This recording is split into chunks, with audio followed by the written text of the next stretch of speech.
I'm very ashamed of yesterday's 10-minute reading, so I'm going to go back and try and burn through that part that I read over 10 times. Chapter 4, The Lame Girl. Shatov proved not to be stubborn, and following my note, came at noontime to call on Lizaveta Nikolaevna. We entered at almost the same time. I, too, was paying my first call. All of them, that is Liza, Maman, and Mavriky Nikolaevich, were sitting in the big drawing room, arguing. Maman had requested that Liza play some waltz for her on the piano, and when she began the requested waltz, started insisting that it was the wrong one. Mavriky Nikolaevich, in his simplicity, interceded for Liza and insisted that it was the right one. The old woman got so angry that she burst into tears. She was ill and even had difficulty walking. Her legs were swollen, and already for several days she had done nothing but wax capricious and find fault with others, despite the fact that she had always been slightly afraid of Liza. They were glad that we came. Liza blushed with pleasure and, after saying merci to me, for Shatov, of course, went up to him, looking at him curiously. Shatov stopped clumsily in the doorway. Having thanked him for coming, she led him over to Maman. "This is Mr. Shatov, of whom I spoke to you, and this is Mr. Govorov, a great friend of mine, and Stepan Trofimovich's. Mavriky Nikolaevich also made his acquaintance yesterday." "And which one is the professor?" "There isn't any professor, Maman." "Yes, there is. You were saying yourself there would be a professor, and it must be this one." She pointed squeamishly at Shatov. "I never told you there would be a professor. Mr. Govorov is in the civil service, and Mr. Shatov is a former student." "Student, professor, anyway, it's from the university. You just want to argue. And the Swiss one had a mustache and a little beard." "It's Stepan Trofimovich's son that Maman keeps calling a professor," Eliza said, and she led Shatov to a sofa at the other end of the drawing room. "She's always like that when her legs are swollen. Ill, you know," she whispered to Shatov, still studying him with the same extreme curiosity, especially his lock of hair. "Are you military?" the old woman to whom I had been so mercilessly abandoned by Liza addressed me. "No, madam, I am in the civil service." "Mr. Govorov is a great friend of Stepan Trofimovich's," Liza echoed at once. "You serve at Stepan Trofimovich's? But isn't he a professor too?" "Ah, Maman, you must even dream about professors in your sleep," Liza cried in vexation. "There are quite enough of them in reality, and you are eternally contradicting your mother." "Were you here when Nikolai Vsevolodovich came 4 years ago?" I replied that I was.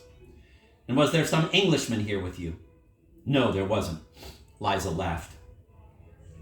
"Ah, you see, there wasn't any Englishman, so it's all a pack of lies. Varvara Petrovna and Stepan Trofimovich are both lying, and everyone else is lying, too. That's because yesterday Auntie and Stepan Trofimovich found some resemblance between Nikolai Vsevolodovich and Prince Harry from Shakespeare's Henry IV. And in answer to that, Maman says there was no Englishman," Liza explained to us.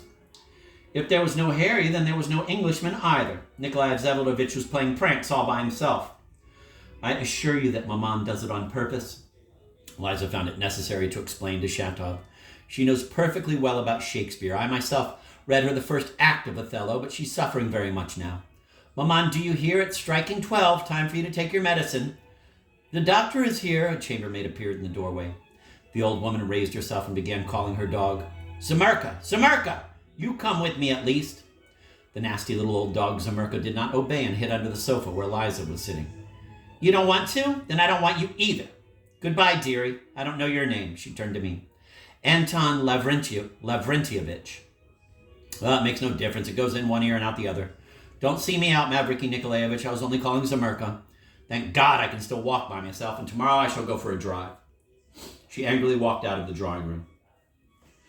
"Anton Lavrentievich, talk for a while with Mavriky Nikolaevich. I assure you, you'll both gain from a closer acquaintance," Liza said, and she gave a friendly smile to Mavriky Nikolaevich, who simply beamed all over from her look. There was no help for it.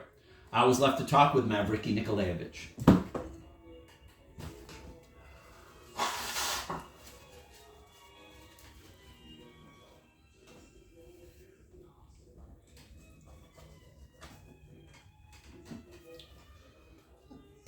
The business Lizaveta Nikolaevna had with Shatov turned out, to my surprise, to be indeed only literary. I don't know why, but I had been thinking that she had summoned him for something else.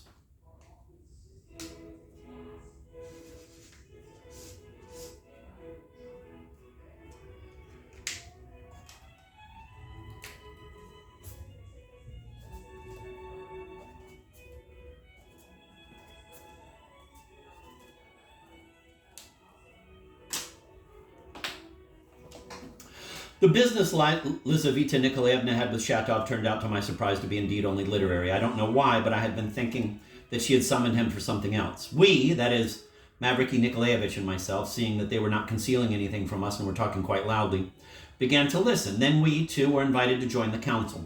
The whole thing was that Lizaveta Nikolaevna had long since conceived of publishing a, in her opinion, useful book, but being completely inexperienced, she needed a collaborator. I was even amazed at the seriousness with which she began to explain her plan to Shatov. Quote, must be one of the new sort, end of quote, I thought. It's not for nothing she was in Switzerland, end of quote. Shatov listened attentively, his eyes fixed on the ground, not surprised in the least that an idle society girl should undertake affairs seemingly so unsuitable for her. The literary undertaking was of the following sort. A multitude of metropolitan and provincial newspapers and other journals is published in Russia, and these report daily on a multitude of events. The years go by, the newspapers are everywhere stacked up in bookcases or turned into litter, torn up, used for wrapping things or for hats. Many of the facts published produce an impression and remain in the public memory, but are then forgotten over the years. Many people would like to refer to them later. But what an effort it is to search through that sea of pages, often without knowing the day or the place or even the year when the event occurred. And yet, if all these facts for a whole year were brought together in one book with a certain plan and a certain idea, with a table of contents, an index, a classification by month and day, such a combined totality could present a whole characterization of Russian life for that whole year, notwithstanding the extremely small portion of facts as compared with all that had happened. Instead of many pages, there will be a few fat books, that's all, observed Shatov. But Lizaveta Nikolaevna hotly defended her project in spite of its difficulty and her inexperience in talking about it. There should be one book and not even a very fat one, she insisted.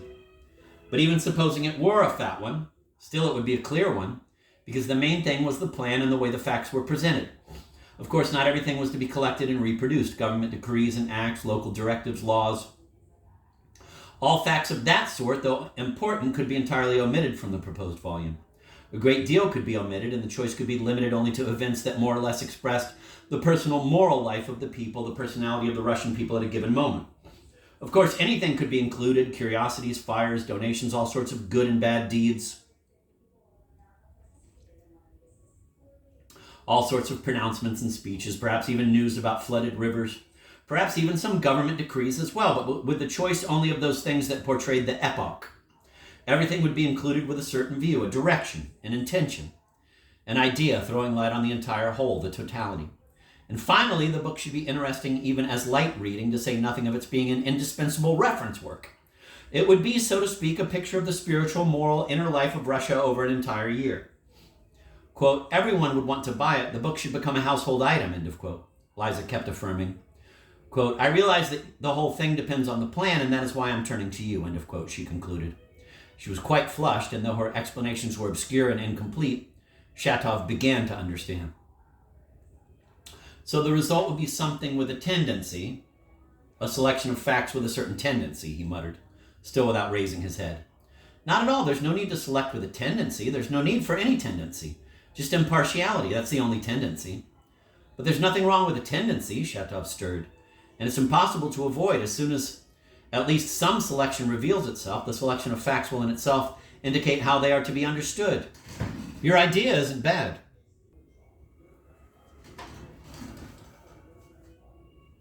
So that means such a book is possible? Liza rejoiced.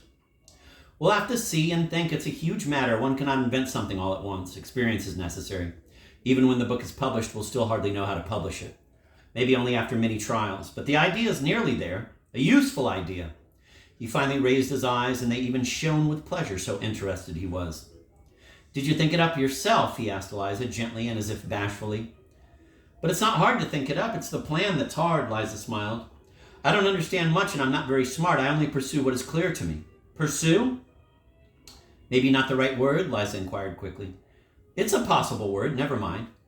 It seemed to me even abroad that I, too, could be useful in some way. I have my own money, and it just sits there, so why couldn't I, too, work for the common cause?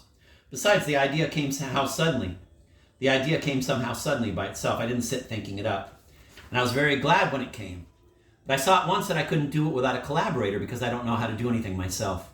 The collaborator will, of course, become co-editor of the book. We'll go half and half. Your plan and work, my original idea and the means for publishing it. The book will pay for itself, won't it? If we hit on the right plan, the book will go over. I warn you that it's not for the sake of profit, but I wish very much for the book to sell, and I'll be proud of the profit. Well, and what does it have to do with me? But it's you I'm asking to be my collaborator, half and half. You will work out the plan? But what makes you think I'm capable of working out the plan? I was told about you and I heard here, I know you're very intelligent and occupied with important things, and you think a lot. I was told about you by Peter Stepanovich Verkovinsky in Switzerland, she added hastily. He's a very intelligent man, isn't he? Shatov gave her a momentary oblique glance, but at once lowered his eyes. And Nikolai Vsevolodovich also told me a lot about you. Shatov suddenly blushed. Anyway, here are the newspapers. Liza hastily snatched up from a chair a stack of prepared and tied up newspapers. Here, I've tried to mark some choice facts to make a selection and add numbers. You'll see. Shatov took the bundle. Take it home and have a look. Where is it that you live? On Bogoyavlensky Street, in Filipov's house. I know, I've heard there's also some captain who, it seems, lives next to you, a Mr. Lebyatkin. Liza went on hastily as before. Shatov, holding the stack of papers in his still outstretched hand, sat there for a whole minute without replying, staring down. I'm a big fan of silent minutes in Russian literature.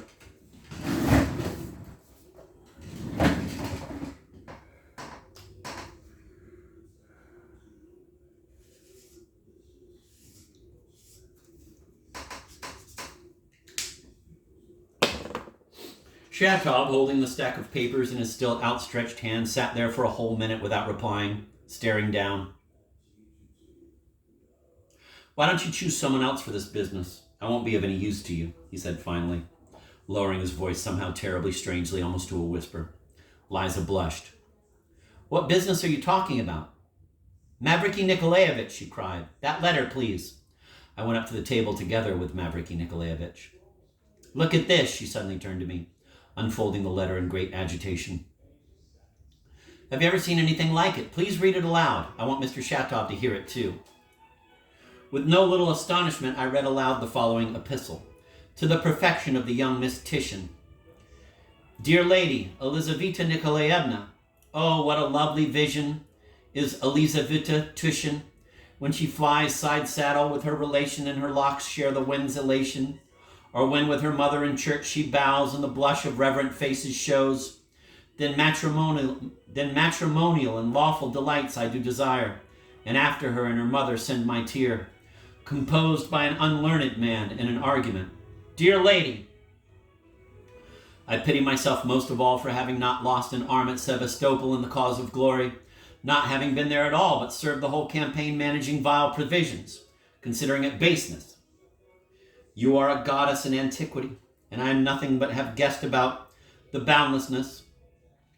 Consider it as verse and no more, for verse is nonsense after all and justifies what is considered boldness in prose.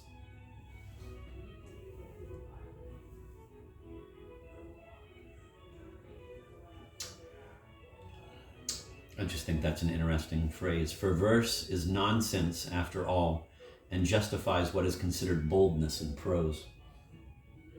That'd be Dostoevsky speaking as a non-poet. Can the sun be angry at an infusorian if it composes from its drop of water, where there is a multitude of them as seen in a microscope? Even the very club of human kindness towards big cattle in Petersburg. Even the very club of human kindness towards big cattle in Petersburg of high society, rightly commiserating with the dog and the horse, scorns the brief infusorian, not mentioning it at all, because it has not grown big enough. I have not grown big enough either. The thought of marriage might seem killing, but soon I will possess a former 200 souls through a hater of mankind, whom you should scorn. I can tell much and volunteer it according to documents enough for Siberia. Do not scorn the offer. The letter from the infusorian is to be understood in verse. Captain Lebyatkin, a humble friend with much free time to spend. I'm going to have to look at that in that other translation.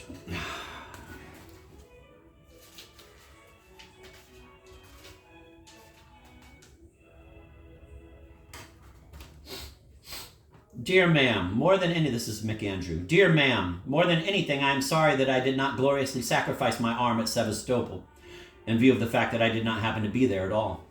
Instead, I served throughout the campaign in the supply corps, supplying lousy victuals, which I consider a disgrace. You are an ancient goddess, and me, I am nothing. Still, through you, I've sensed eternity. Please consider the above poetry as just such and nothing more, because whatever you may say, poetry is nothing but nonsense, and one can say things in it that in prose would be considered insolent. Very different. Very different.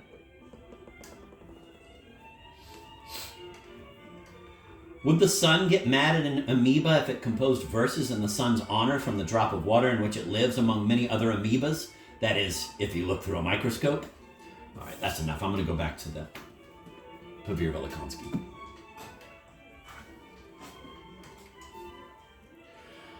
Captain Lebyetkin, a humble friend with much free time to spend. This was written by a man in a drunken state and a scoundrel, I cried out indignantly. I know him. I received this letter yesterday, Liza began to explain to us, blushing and hurrying. And I myself understood at once that it was from some fool. And if I have not yet shown it to Maman, it's because I didn't want to upset her still more. But if he continues again, I don't know what to do. Mavriky Nikolaevich wants to go and forbid him. Since I regarded you as my collaborator, she turned to Shatov, and since you lived there, I wanted to ask you so as to be able to judge what more can be expected from him. He's a drunk man and a scoundrel, Shatov muttered, as if reluctantly. And is he always such a fool? Oh no, he's not a fool at all when he's not drunk. I knew a general who wrote exactly the same kind of verses, I observed, laughing.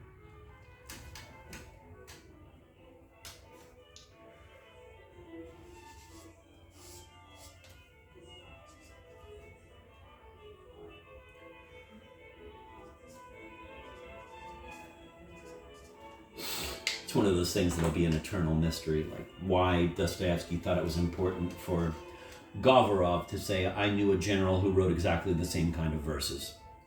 I observed, laughing. Like, is that an inside joke for Dostoevsky personally? Because he knows somebody that was a general is going to read his book and will think like, he's talking about me. Like, is it a way inside Dostoevsky joke? I knew a general who wrote exactly the same kind of verses, I observed, laughing. Even from this letter, you can see that he keeps his own counsel, the taciturn Mavriky Nikolaevich unexpectedly put in. They say there's some sister there? Liza asked. Yes, a sister. They say he tyrannizes over her. Is it true? Shatov again glanced at Liza, scowled and grumbling. What do I care? Moved towards the door. Oh, wait, Liza cried out worriedly. Where are you going? We still have so much to talk about. What is there to talk about? I'll let you know tomorrow. But the main thing, the printing. Believe me, I'm not joking. I seriously want to do it. Liza went on, assuring him with ever-increasing alarm. If we decide to publish it, where will we have it printed? That is the most important question because we won't go to Moscow for it, and the local printer is impossible for such a publication. I made up my mind long ago to start my own press in your name. Let's suppose, and I know Maman would allow it if it was in your name. And how do you know I can be a printer? Shatov asked sullenly. But Peter Stepanovich, still in Switzerland, pointed me precisely to you, as one who could run a press and was familiar with the business. He even wanted to give me a note for you, but I forgot. Shatov, as I recall now, changed countenance. He stood there for a few more seconds and then suddenly walked out of the room. Liza got angry. I loved that presentation of this really classy parlor behavior. Shatov, as I recall now, changed countenance.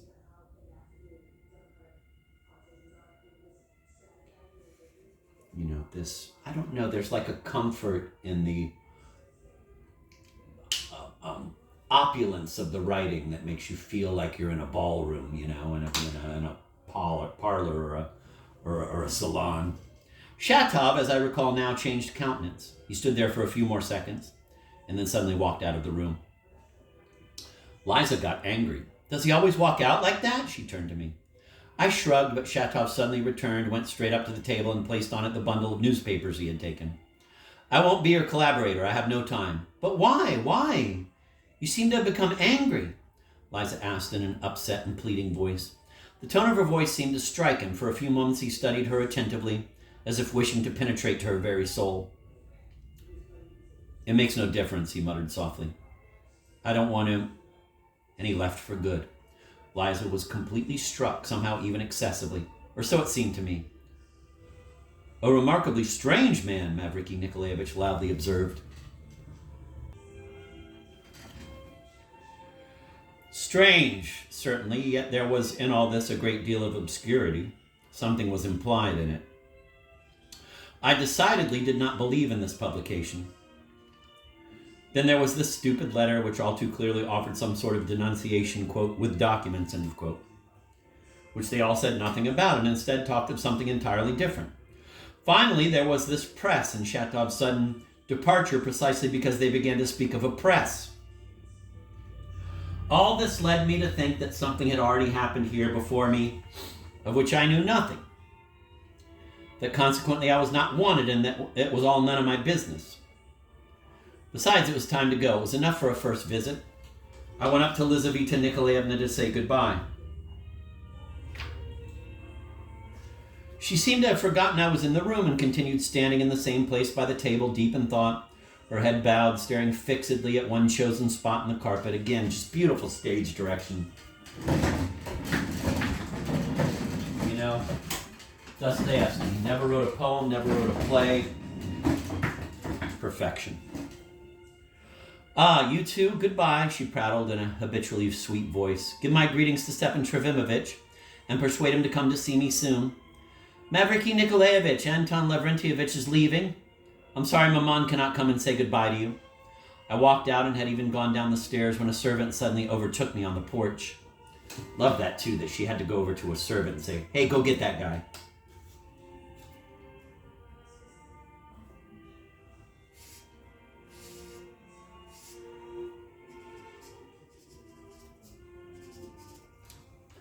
I walked out and had even gone down the stairs when a servant suddenly overtook me on the porch.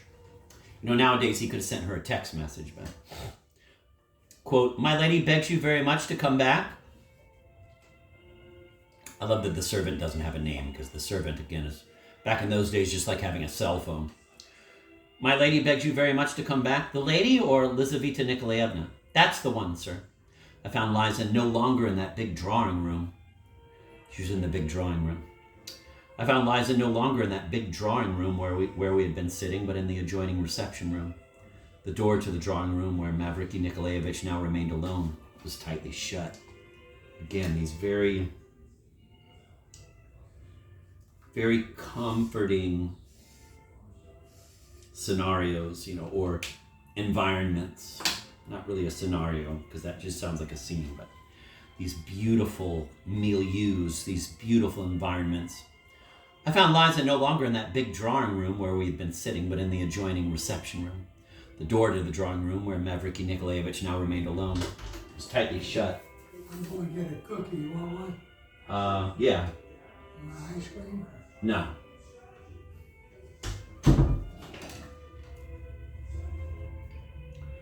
Liza smiled at me, but she was pale. She stood in the middle of the room, obviously undecided, obviously struggling with herself. But all at once she took me by the hand and silently, quickly led me to the window.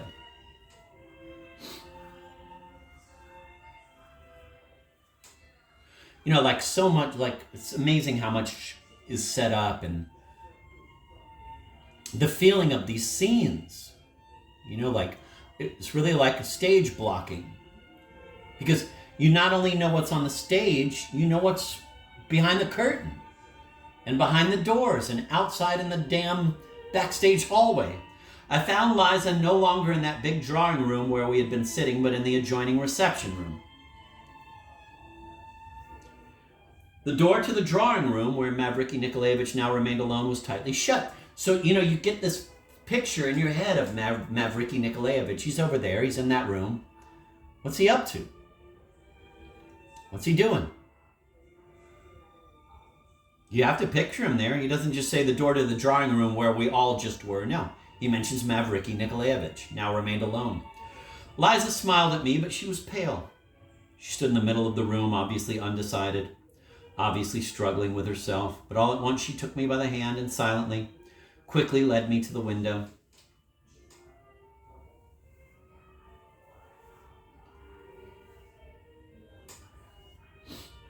I want to see her at once, she whispered, turning to me, her ardent, strong, impatient gaze not allowing for a shadow of contradiction. I must see her with my own eyes. And I ask your help. She was in a complete frenzy and in despair. Who is it you wish to see, Lizaveta Nikolaevna? I asked in fright. This Lebyadkin woman, the lame one. Is it true that she's lame? I was astounded. I've never seen her, but I've heard that she's lame. I heard it only yesterday, I murmured, with hasty readiness and also in a whisper. I absolutely must see her. Could you arrange it for this same day? I felt terribly sorry for her. That is impossible, and besides, I wouldn't have any idea how to do it, I began, persuading her. I'll go to Shatov.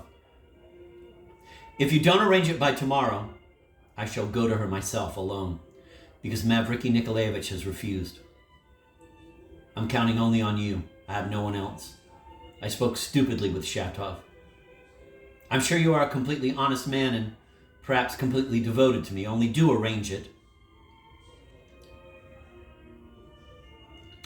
A passionate desire to help her in everything came over me. Here is what I'll do, I thought a bit. I'll go myself to see her today for certain. For certain. I'll make it so that I see her. I give you my word of honor. Only allow me to confide in Shatov. Tell him that I have this wish and that I can wait no longer, but that I was not deceiving him just now. He left perhaps because he's a very honest man and did not like it that I seemed to be deceiving him. I wasn't deceiving him. I really want to publish and start a press.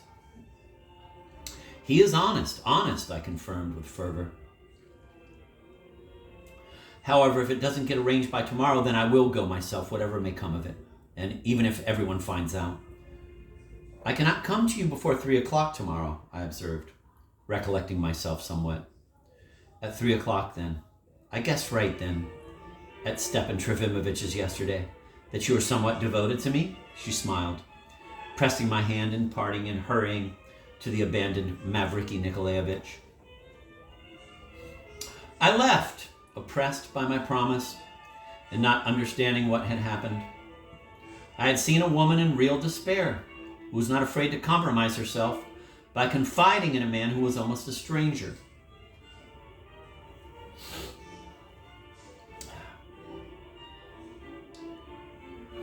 I'm going to reread that. I wasn't paying attention.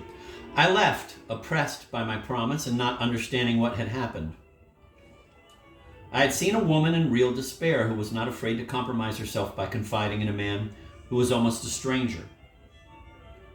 Her feminine smile in a moment so difficult for her and the hint that she had already noticed my feelings yesterday simply stabbed my heart. Yet I felt pity, that was all. Her secret suddenly became something sacred for me.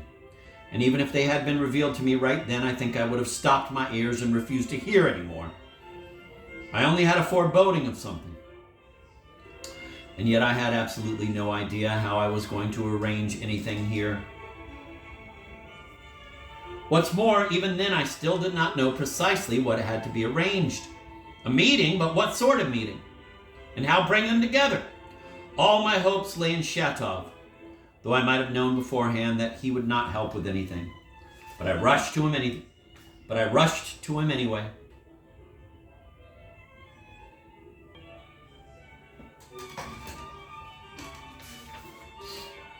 Only in the evening past 7 did I find him at home. To my surprise, he had visitors. Alexei Nilyich and another gentleman I was half acquainted with, a certain Shigliov, the brother of Virginsky's wife. This Shigliov must already have spent about 2 months in our town. I do not know where he came from.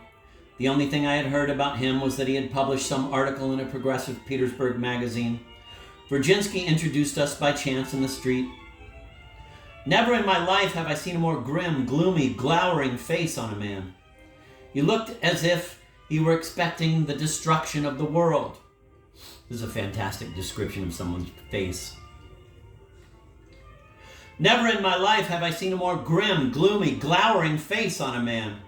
He looked as if he were expecting the destruction of the world, and not just sometime, according to prophecies which might not be fulfilled, but quite definitely, round about morning, the day after tomorrow. at 10:25 sharp. Incidentally, we said almost nothing then, but only shook hands, looking like a pair of conspirators. I was struck most of all by the unnatural size of his ears, long, broad, and thick, sticking out somehow peculiarly. His movements were clumsy and slow. If Laputin never did dream that a phalanstery might be realized in our province, this man was sure to know the day and hour when it would come about. He made a sinister impression on me, meeting him now at Shatov's. I was surprised, all the more so in that Shatov generally had no love of visitors.